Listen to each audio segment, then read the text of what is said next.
آسان راستہ اختیار کر لیں، اپنی جان بچا لیں، اپنے بچوں کی جان بچا لیں، مگر امام حسین عزیمت کی راہ پر کھڑے ہو گئے، اور اس مشکل راہ میں جس نے بھی ان کو رخصت اختیار کرنے کا مشورہ دیا، خواہ وہ عبداللہ ابن عمر تھے یا کوئی بھی دوسرے تھے، امام حسین نے رخصت کی راہ نہیں لی، صرف اپنے نانا کے دین کو بچانے کے لیے، اور اس کی بنیادی وجہ یہ تھی کہ حسین منی و انا من الحسین، رسول اللہ صلی اللہ علیہ وآلہ وسلم نے یہ بات واضح کر دی کہ حسین میرے کردار کو ظاہر کرے گا، حسین کے عمل سے میرا کردار جھلکے گا، اور یہ باقی لوگوں کے لیے ممکن نہیں تھا۔ یہ فضائل امام حسین کو مشورہ دینے والے صحابہ ہمارے سروں کا تاج ہیں، بہت عظیم لوگ ہیں، مگر یہ فضیلتیں جو امام حسین علیہ السلام کے پاس تھیں یہ کسی اور کے پاس نہیں تھی۔ اب یہ بات سمجھنے کے لیے آپ اس مثال کو ذہن میں لائیں، جب سیدنا صدیق اکبر رضی اللہ تعالیٰ عنہ کا دور خلافت تھا،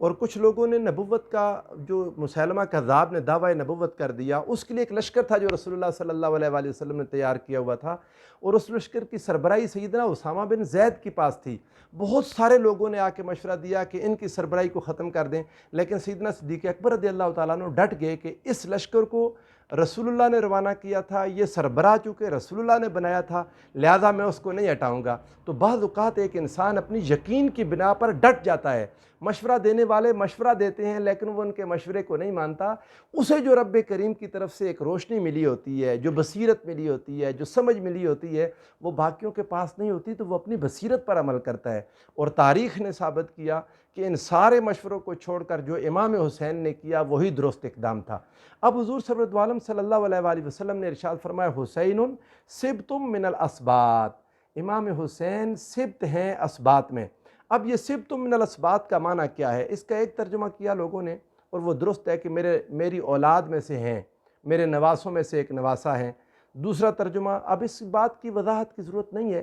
کہ یہ بات بیان کرنا، اتنے بڑے بڑے جب حضور علیہ السلام نے خوبیاں دے دیں، حسین منی و انا من حسین، احب اللہ من احب حسینہ، اس کے بعد تیسرے درجے میں کوئی اس سے بھی بڑی بات آتی تو وہ بات سمجھ آتی ہے، لیکن نواسا تو ایک بہت واضح بات تھی۔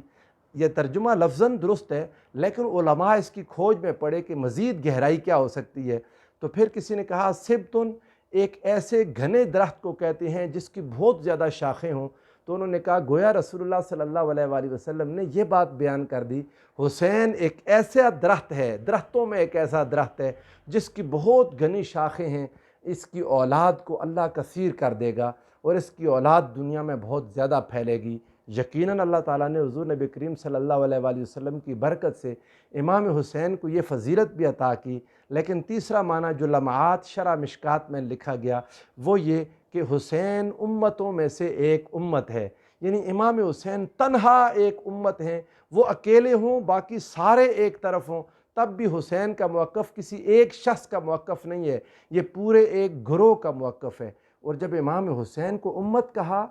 تو یہ ایک معنی، یہ لفظ اللہ تعالیٰ نے ایک بار سیدنا ابراہیم علیہ السلام کے لیے بولا، ارشاد فرمایا ان ابراہیم کان امتا قانتا للہ حنیفا، بے شک ابراہیم علیہ السلام تنہا ایک پوری امت ہیں۔ اب یہاں امت سے مراد کیا ہے؟ امت کا مراد معنی یہ ہے، اس کو یعنی ایک تو یہ کہ ذات شان عظیم، بہت عظیم شان والے ہیں اس لیے ان کو امت کہا۔ اس کا ایک معنی امام ابن منذر نے ابن عباس رضی اللہ تعالیٰ عنہ سے بیان کیا، وہ کہتے ہیں ان ابراہیم کان امتن اے کان اماما فی الخیر، ابراہیم علیہ السلام امت ہیں یعنی خیر اور بھلائی کے امام ہیں، بہت ساری دنیا ان کے پیچھے چلے گی بھلائی کے کاموں میں۔ اور امام ابن جریر اور امام ابن ابی حاتم نے ایک مشہور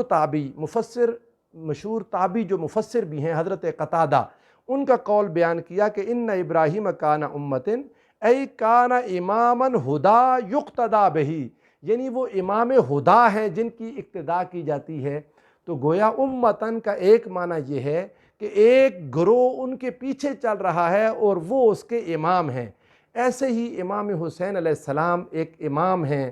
عظیمت کی راہ پر چلنے والوں کے لیے، حق کی خاطر اپنا سب کچھ قربان کر دینے والوں کے لیے، حق کی خاطر اپنا تن من دھن لٹا دینے والوں کے لیے، اور حق کی خاطر اپنا سب کچھ قربان کرنے والوں کے امام اس امت محمدی صلی اللہ علیہ وآلہ وسلم کے اندر امام حسین رہیں گے کہ جب بھی کوئی ظلم کی آواز آئے گی اس ظلم کے سامنے لڑنے والا حسین کا پیروکار ہوگا، ظلم کا مقابلہ کرنے والا امام حسین کا پیروکار ہوگا۔ اور یہی وجہ ہے کہ حضور سرورد عالم صلی اللہ علیہ وآلہ وسلم نے ان کو سبتم من الاسباط کہہ دیا کہ وہ بڑے بڑے امام جن کے کردار، جن کے اخلاق اور جن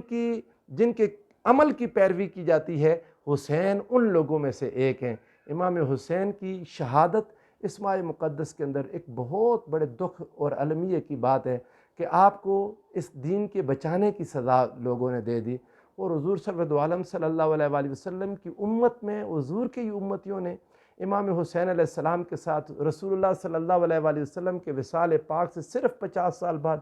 ایسا سلوک کیا کہ میرا حسین اس ماہ محرم الحرام میں اپنے بچوں کی، اپنے جوانوں کی، بھتیجوں بھانجوں کی لاشیں اٹھا کے بالآخر خود شہید ہو کے اپنا سر انور نیزے کی نوک پر چڑھا گئے۔ یہ کیا تھا؟ اس کی کچھ احوال انشاءاللہ آئندہ آنے والے دنوں کی ویڈیوز میں آپ کو ملتے رہیں گے۔ اللہ تعالی ہم سب پر آسانی فرمائے اور محبت اہل بیت عطا فرمائے۔ والسلام علیکم ورحمۃ اللہ وبرکاتہ۔